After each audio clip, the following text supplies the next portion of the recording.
Hello, welcome to Poetry Changes Lives. You know, poetry comes in all kinds of forms, and today I've been thinking about Pope Francis. Well, you probably know he's extremely ill in hospital at the moment, and so a lot of stuff is being written about him at the moment. And I discovered two things that I only sort of vaguely knew about him before, but they're both things that make me think about him in a different light. And I must say, I rather like what I hear. The first of those two things is that he's very concerned about the environment and has been for a long time.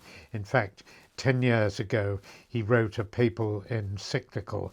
That's a sort of official papal utterance to the world, expressing his concern at the state of the world. And the points he made, two main points really. One is that everything in the world is connected.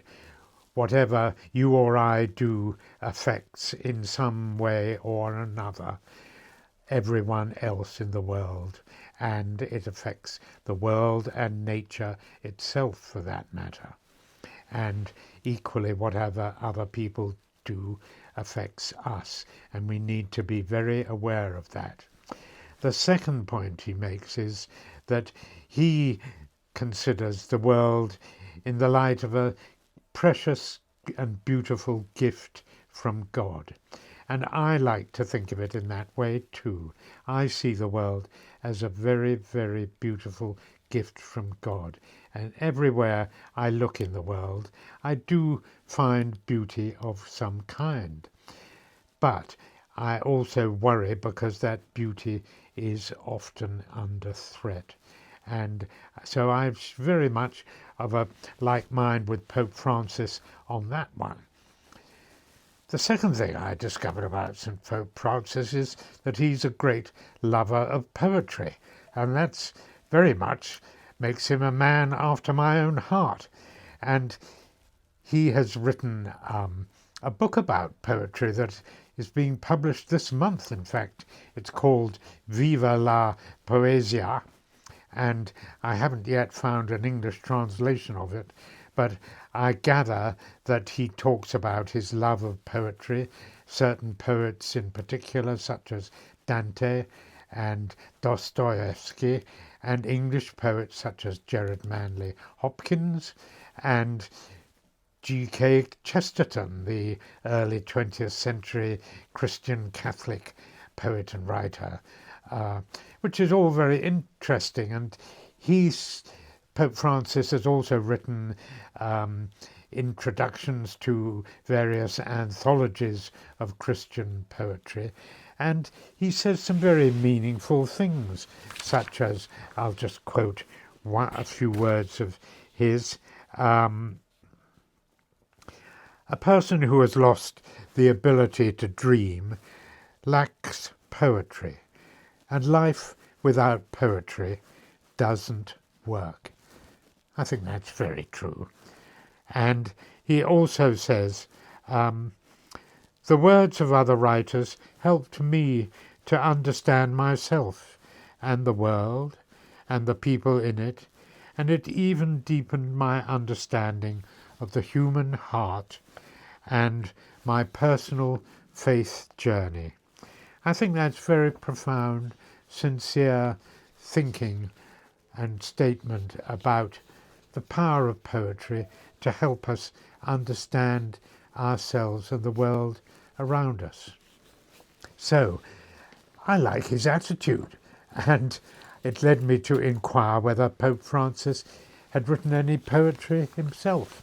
And the answer seems to be no, but on the other hand, he's written a lot of words and statements that are very sort of close to poetry. They sound very poetic.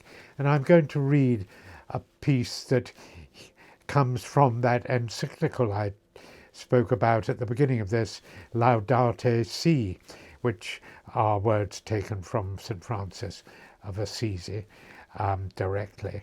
And I think Pope Francis probably had St. Francis of Assisi in mind when he wrote these words himself. See what you think of this. I think they're really quite poetic.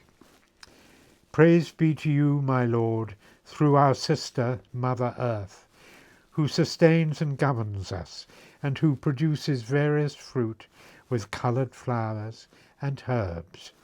Praise be to you, my Lord, through the rivers and seas, through the mountains and valleys, through every living thing that fills the earth with wonder. The world is more than a problem to be solved. It's a joyful mystery to be contemplated with gladness and praise. We are not disconnected from creation. We are dust of the earth. Our very bodies are made of her elements. We breathe her air and drink her water. Everything is connected. God has written a precious book whose letters are the multitude of created things present in the universe. Let us therefore sing as we go. May our struggles and our concern for this planet never take away the joy of our hope. I like that. I think that's beautiful.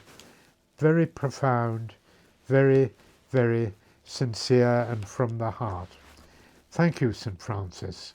I wish you well in your struggles in hospital, and I will say a prayer for you. Thank you all for listening. Please wish St. Francis well, Sir Pope Francis well, and St. Francis, and spare a thought for them. Thank you.